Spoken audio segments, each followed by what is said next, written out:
que aussi amuñu woon temps wu def sa promo dañ ko boole woon ak promo wu concert bi donc du coup promo wu Roi d'Afrique bi dafa xawoon un peu suulu ci promo wu concert bi donc on s'est dit à partir de conférence de presse bi si le réellement album bi di génn officiellement donc Roi d'Afrique moo nekk nii album la double album la 28 titres la am donc déjà pour nom bi doon na semer un peu confusion ci début bi mën nañu wax que ni on l'a fait exprès mais y a beaucoup de gens yoo xam si ni si dégg-dégg bi bu ñu see Roi d'Afrique dañu naan mais gars bi moo prétentieux nan la mën a tege ñii ñëpp sol benn roi seen kanam donc on a eu ay réflexions yu mel noonu mais c'était piège la boo xam si lañ bëggoon ñenn ñi daanu am nañ gars yi si daanu après bon ñun dañuy kontaan trop si joxe explication bi sa explication bi moom weesuwul même suñu noon yi ñi ñu bañ ak ñi ñu bëggul ak ñëpp pour ñun ñoom la ñuy waxal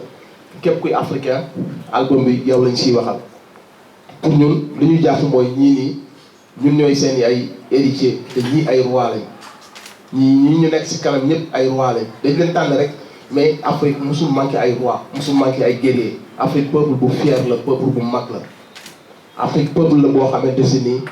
am na histoire victime la certes de beaucoup de choses mais cela ne fait pas de nous des esclaves l'Africain n'a jamais été esclave agression la boo xamante si nii ba léegi nii ñu ngi continuer di ko dund fépp si àdduna bi muy Caraïbes muy Antilles ba léegi agression boobu ñu ngi continuer di ko dund mais taxul mu def ñu ay esclaves wala ay sous-hommes mënul am peuple bu gën a mag le peuple africain donc foofu lañ doon waxee mooy ñii nga gis ni ñooy suñu ay rois ñii ils sont morts pour nous ku ci nekk cause bi nga doon xeex mooy la cause Afrique jëm sa kaw Afrique développé wu Afrique moom boppam nit ku ñuul élevé wu ba kenn du ko raw ci lenn donc ñun seen ay doom aussi seen ay sët il est temps ñu jël suñu ay couronne ñun aussi parce que couronne yi ça fait longtemps ñu bàyyi ko ça fait longtemps ñu nangu ñoom ñi ñu defoon ñu nangu tey seen ay sët ñëwaat di ñu defaat yàggul dara Sarkozy ñëwoon na fii saaga woon ñu te ñun ñoo taxaw di ko tàcc bi ñu saaga te loolu c'était lâche de notre part ku toll ne Sarkozy mu jógee dëkkam yóbbu suñu dëkk ak histoire bi ñu am ñun Afrique ak richesse bi ñu am Afrique ak roi yi ñu am ñun Afrique Sarkozy ñëw ba suñu dëkk nañu vous n'êtes pas assez rentré dans l'histoire pour l'homme noir donc fierté boobu ñu xaw a ñàkk un peu moom lañ bëgg ñu récupérer ko valeurs yooyu dañu bëgg ñu récupérer ko dañu bëgg noir bu nekk africain bu nekk mu jàpp ne moom roi la mu jàpp ne reine la ñu delloowaat jom boobu ak njàmbaar boobu nekkoon ci ñii nii ñu doxee ko ci suñu liggéey ñu doxee ko bu ñu joxe ay poste parce que képp ku ñu joxoon sa poste nga jàpp ne yow Thomas Sankara nga doo jël poste boobu def ko benn privilège di ci rey sa askan da nga koy def benn jumtuwaay pour yëkkati sa askan ci kaw bu ñëpp nekkoon ci état d'esprit boobu Afrique weesoo na fii mu nekk nii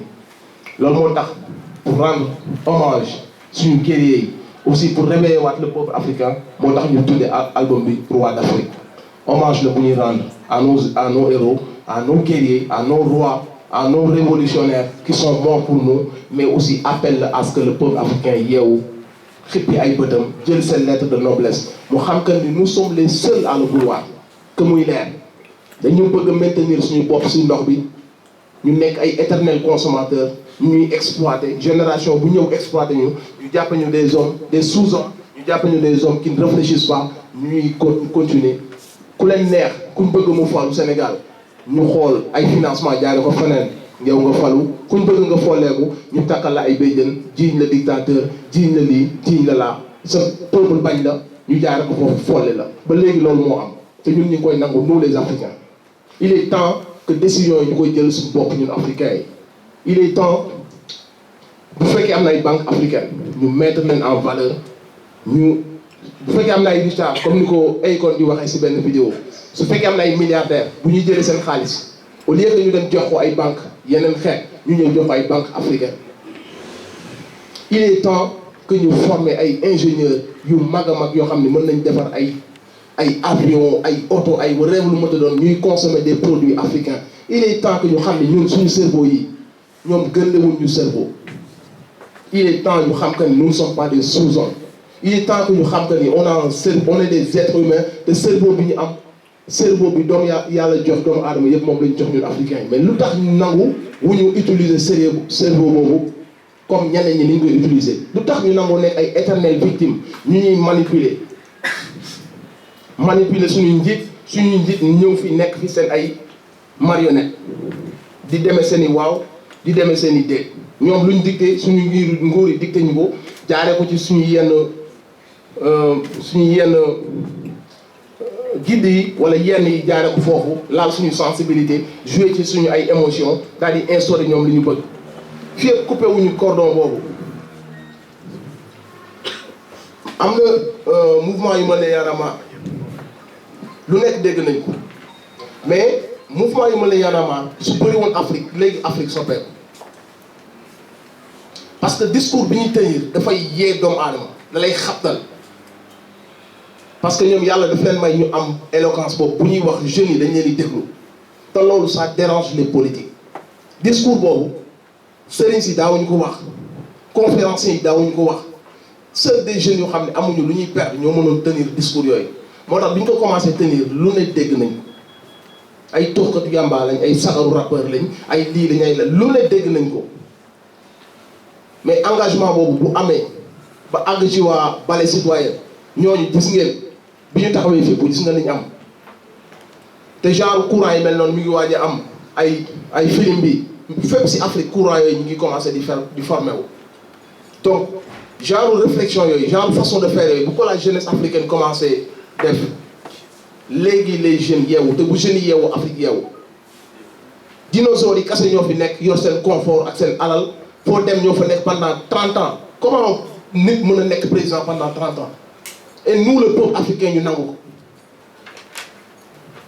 comment ay nit yoo xam ne bu ñuy dox dañ leen di téye jàpp leen mënuñu dox ñu bëgg a nekk président bu actif war a bouger Touba suba nga dem Saint-Louis ginnaaw suba nga dem Côte d'Ivoire ginnaaw suba nga dem nan nga mën a nekk c'est impossible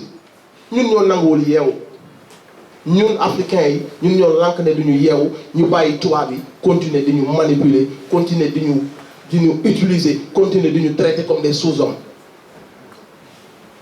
li ma jublu si roi d'Afrique nag loolu la mooy il est temps ñu xëppi suñuy bët il est temps ñu jëlaat suñu lettre de noblesse il est temps ñu agir comme des hommes comme des humains comme des vrais hommes comme des humains à part égale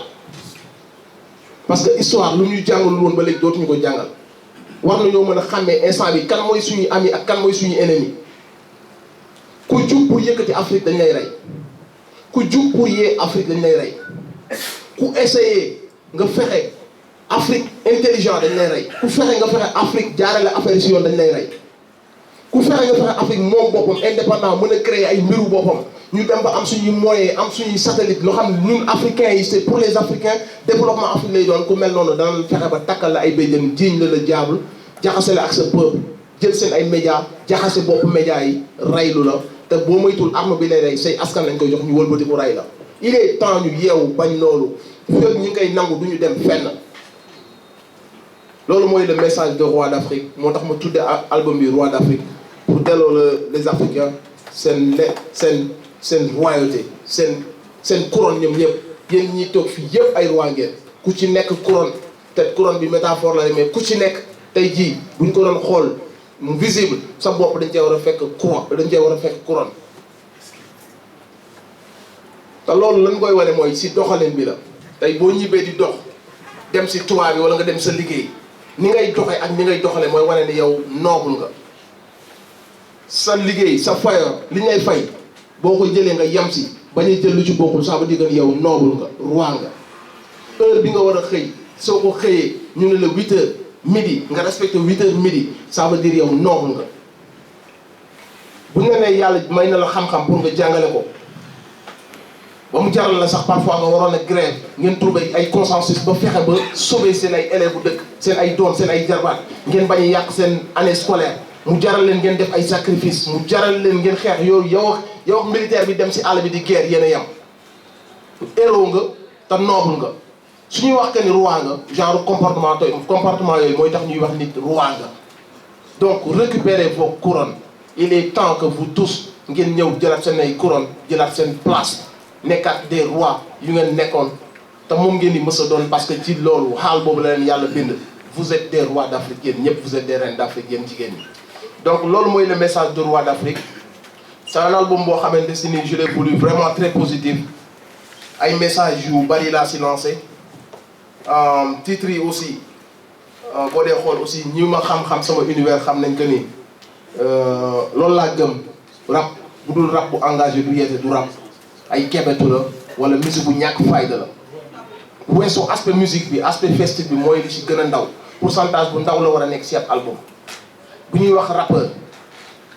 ku engagé wu taxaw di conscientiser wala di jéem a jëmale askanam kanam wala di jéem a dénoncer yenn affaires yi loolu moo tax ñuy wax nit rappeur la parce que rap ci loolu la juddu adduna du soppeeku ba rappeur nekk leneen léegi nag état d'esprit bokkatul bu njëkk rappeurs yi ni ñu daan engagé ak léegi rappeurs yi ni ñuy engagé ku nekk xam na ni bokkul rappeurs yi ni ñu daan bindee ak léegi ni rappeurs yi bindee ku ne xam na ni bokkul rappeurs yi xaal bi ñu daan demee ak état d'esprit bi ñu daan nekkee ku ne xam na ni rappeurs yi ak rappeurs yi am léegi bokkul le rap Galsen musul nekk un rap capitaliste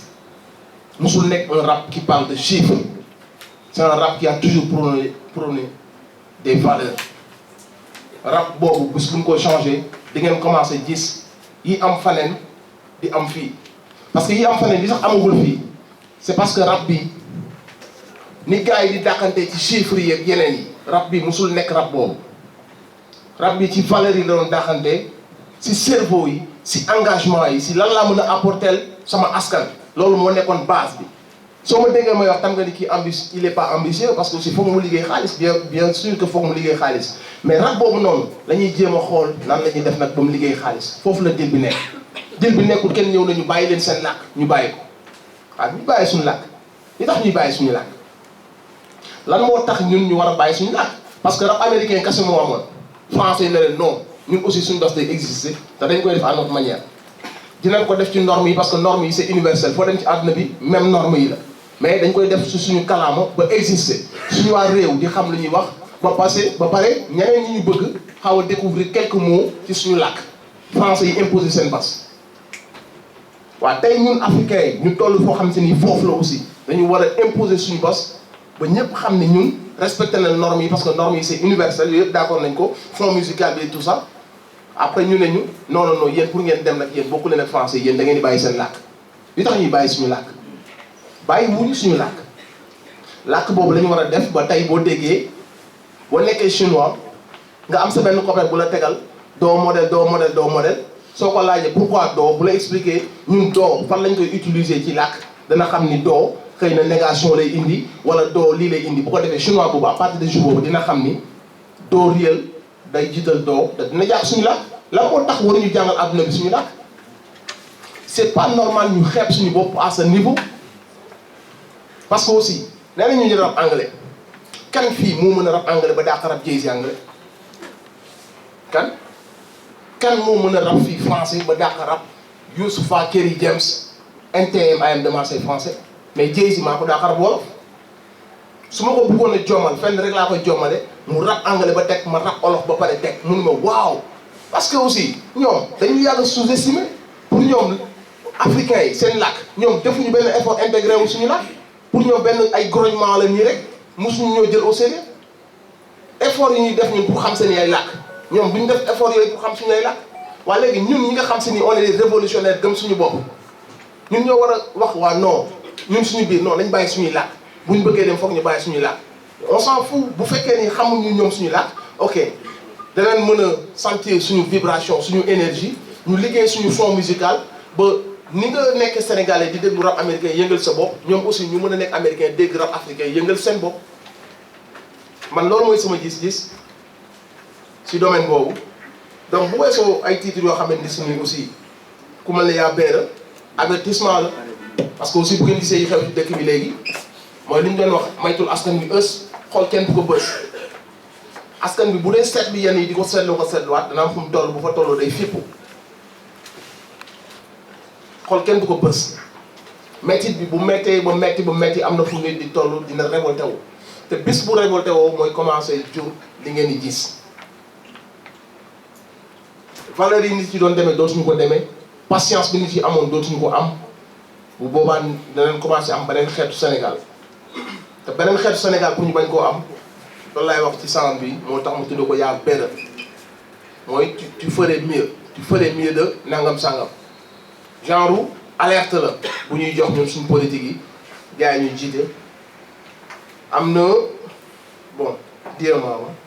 pour la première fois yàgg naa bëgg aussi way ay way lu mel ne sama yaay wala dara mais je suis quelqu'un de très pudique en matière de parler de tout ça yàgg naa bëgg a def mais je me suis dit su ma koy def dama koy def d'une manière un peu spéciale comme nit ñi rap lañ ma xamee quelqu'un d'hardcore je vais essayer de chanter xam nga avec ma voix de mooy loolu noonu mais je vais essayer de chanter pour faire plaisir à ma mère et pour faire plaisir à toutes les mamans du monde aussi moo tax j'ai fait l'effort de chantonner on va dire donc mooy diemaama am na jaayanteel aussi mooy comme li ma fi développé lii rek mooy jaayanteel mooy nga rayante sa àdduna nga jéem nga try réew lu mu métti nga try yow en tant que góor yàlla di nga dégg lu nekk dinañ la xeeb ba ci askan wi nga bokk dinañ la doyadal mais yow il faut nga am force de conviction bi wane ni yow rek yaa si mën a génne sa bopp wala loo mënta def liggéey jàng wala loo mënta def il faut nga dem si à fond jaayante ba àgg si niveau bi nga bëgg parce que tey ñi réussir ñëpp foofu lañ commencé donc message yi daal loolu la tey xam naa su ma bëggoon dugg si message yi ci son yi benn par benn day xaw compliqué te xam naa maa ngi jël temps bu gudd donc album bi daal c'est juste pour vous dire que ni on a bàyyiwuñu dara wax nañ côté yëpp étudiants yi defal nañ leen benn morceau boo xamante ni aussi c'est vraiment pour gën leen booster gën leen dolli courage parce que vie wu étudiant def naa ni fii metti na fi trop te nee nañ ñoom ñooy suñu avenir ëllëg ñoom nee nañ ñoom ñoo nar a nekk suñu ay médecins ñoom ñoo nar a nekk suñu ay chercheurs ingénieurs et nangam sangam mais tey boo demee faneen ak faneen mën lañ defal ay conditions yu baax pour ñu génn si mais boo demee ci étudiants yi seen condition day xaw a metti trop c'est très difficile loolu moo tax nag si ñu xaw leen un peu defal benn son boo xam ne dalay déjà reconnaître effort yi ñuy def ba agsi fii parce que jàng metti na trop fi Sénégal sa morom yëpp bu ñuy dem di foo ak di nekk si yeneen yow yaa ngi rey sa bopp pour génn si pour bëgg a dimbale say waajur pour bëgg a doon quelqu'un dans la vie donc son boobu dañ ko def uniquement pour gën leen ñaax ak képp kuy toog ci banc di jàng parce que bu ñu nee étudiant xëy na finalité yenn cursus yi mooy étudiant wala fenn mais ñi ngi wax ba ki nekk CI ba ki àgg foofu quoi képp kuy xëy di jàng rek on a essayé vraiment de booster la dolliwaat le courage pour nga continuer quoi. Donc voilà, on a parlé aussi de love, voilà, comme quoi, hein, comme quoi, gars, bon, c'est vrai que nous, en général, on met en avant sur yeneen son yi dañuy dégg que non ki leew danga war mais man amul sama album bu ma dul way love sama premier album sama deuxième album troisième album bi amul quoi mooy quatrième bi am na ñaari son love benn ma def ak bu ma def ak Edmo bu ma defal Edmo mu tudd jekku nga ma am na beneen aussi bu tudd I love you ay son la yoo xamante ni ça parle de love I love you sama jabar foog de moom mooy son préféré man ko loolu c'est trop gangster pour une femme xam nga moom mu ni ma soo ko bëggee bàyyi ko foog nga defal benn son love man ko wax dinaa jéem mu ni ma mais non doo ko rap da nga koy way affaire yi xaw a compliqué mais finalement jéem naa ko donc ça lui a fait plaisir et je pense que son la boo xam ne day génn sama couple dem ci ñeneen mu nekk son wu ñëpp quoi son wu I love you donc à peu près daal album bi xam naa bon dinañ am temps gën ko détailler après peut-être suñu jotee yenn question yu jëm ci album bi mais waaw texte bi aussi comme ni ñu koy defee ñun aussi dajale lañ bëgg game bi dajaloo parce que aussi bu weesoo côté compétition bi ku nekk bëgg na nekk numéro 1 moom affaire yi am na lu ñu bokkandoo ñun ñëpp mooy hip hop bi te loolu li ko mën a wane parfois mooy il faut ñu daje ci ay affaire ku ci nekk jéem a tooj affaire bi donc loolu tax man depuis sama deuxième album j'ai commencé à faire ci sama album bu nekk benn son bu tudd Texte Brick mooy day def allusion à tabax mooy ñun ñëpp nañ tabaxandoo game bi mu jëm ci kanam donc dama si invité plus de ay artistes yu bëri chaque son ay nouvelle génération ay anciens ay jigéen ay góor yu nekk pour rek wane côté boobu côté wu parfois nañu bàyyi yenn égoïsme bi liggéey bu jotee nañu ànd def suñu force yi pour mën a liggéey nañu bàyyi nañu am daal parfois lu ñu bàyyi ñun suñu affaire bopp moo am lu ñu booloo parce que mooy génn bi parce que loolu lañ bokk ñun loolu moo tax may def son Texte Brick bi en tout cas man loolu laa si jublu mooy de temps en temps nañuy boole suñuy force pour mën a yëkkati génn bi mu dem si kanam am na aussi son boo xamante si nii ça s'appelle What the Fuck. En featuring avec elle, ça parle de un peu monde bi ñuy dund léegi kenn xamul ci monde bi ñuy dund parce que da ngay dégg ay affaire kan si yéen moo mën a xam parce que parfois ñu wax ñu que ni non guerre bi dafa am ñu nekk ci ginnaaw guerre yi am yëpp dafa am ñu nekk ci ginnaaw kan moo mën a justifier loolu parfois ñu wax ñu ñi ñooy terroristes yi non terroristes yi ñi ñoo leen créé kan moo xam où se passe la vérité parfois ñu wax ñu ay sociétés secrètes parfois ñu wax ñu des choses yoo xam ne ñun xamuñ ci dara monde bi ñuy dund ñun ñii ci monde kan moo mën a yëkkati loxoom nga xam ne monde bi ñuy dund ban monde la ak ça se passe comment parfois ñu wax ñu ko ni y a des virus yoo xam ne nit ñi ñoo koy créé pour wàññi population africaine bi où se trouve la vérité où se trouve le mensonge yan moo nekk guerre yi nga xamante ci nii réellement guerre la ou des guerres qui ont été créées pour déstabiliser des peuples wala pour nangam sangam en tout cas ay questionnement la yu may posé si sawam boobu di poser question yu bari si li xew si àdduna bi te ñun ci monde bi ñu parfois ñu ne seen présidents yi dañoo am ay présidents seen présidents yi dafa am yeneen sociétés yu nekk si ginnaaw yoo xam ne ñoo leen di dicter li ñu war a def lu ñu war a def donc on est dans un monde boo xam ne ñun même ñun ñi si nekk on comprend pas ce monde là man boobu personnellement je me pose des milliers de questions ci version yi may dégg yëpp donc son bi j'ai voulu aussi signaler affaire boobu wax yi may dégg yëpp te xaw ma man monde bi ma nekk ban monde la kan moo ñu diriger ki ñu diriger est-ce que ay décisions lay jël wala dañu koy dicter ay décisions guerre yi am est-ce que dafa am ñu nekk ci ginnaaw est-ce que c'est vrai que même vaccin yi rey africains yi est-ce que c'est vrai que ni tubaab moo ko créé pour rey ay noirs yàgg nañu dégg ay versions yu mel noonu c'est vrai ou c'est faux man je sais pas si yéen xam ngeen mais en tout cas man moom j'ai des millions de questions yu ñëw sama bopp mais aw ma réponse yi donc son boobu loolu moo tax ma def ko pour waxaaleel yeneen ñi poser questions yi parce que je ne suis pas le seul à poser ces questions donc en gros loolu mooy album bi c'est un album boo xam si ni fier naa si trop parce que si temps record lañ ko def si mois de Ramadan bi lañ ko décidé liggéey si man daan liggéey nag sama album yëpp ak Mao Sidibé dafa am empêchement mënul woon ñëw mais maa ngi koy bigab lu bëree bëri parce que bu ma dalee liggéey ba léegi moom rek laa doon liggéeyal ci sama album yëpp moo def yëpp sama 3 album yi mais yàlla dafa def ni léegi je suis plus installé ici au Sénégal donc yàlla daf may jox aussi possibilité rencontrer yeneen nit déglu seen liggéey xam nga mu doy ma ku ci mel ne Basic Prod Baba mu ngi ci salle bi je pense Basic Prod il est discret day laaxatu mais moom moo def album bi pratiquement moo ci ëppale ay titres te sérieusement c'est un gars boo xam ne li ma doon gis ci Mao ba sawar a liggéey moom laa gis ci moom parce que il était beatmaker mais il était directeur artistique en même temps quoi tu vois ñëwul rek def ay beat mais dafa ma doon accompagner ci sama lu ma bëgg a def fu ma defee benn affaire il avait son mot à dire donc Baba mënu ma ko fay Basic Prod album bi li ngeen si dégg lu si ëpp moom la Mao aussi mënu si woon ñàkk def na si ay titres yu baax aussi Mao c'est un gars boo xam si ni lu may def moo si jiitu moom aussi mais comme il a beaucoup de choses Mao à faire il a beaucoup de casquettes maintenant vidéo sa propre carrière lui aussi et il a beaucoup de choses donc il a plus le temps bi ma daan jox loolu je peux le comprendre te loolu laa ko doon ñaanal au fait mu dem ba amatul trop sama temps donc yàlla def aussi ma croisé ku mel ne Baba mu mel ne continuité Mao la parce que valeurs yi nekkoon ci Mao qualité yi nekkoon ci Mao gentillesse ak vraiment disponibilité bi nekkoon ci Mao dama ko gis ci moom donc moo tax daal album bi pratiquement mën nañu wax que ni 75% album bi moom laa ko liggéeyal Basic Prod donc liggéey naa ci aussi ak Khoumeyka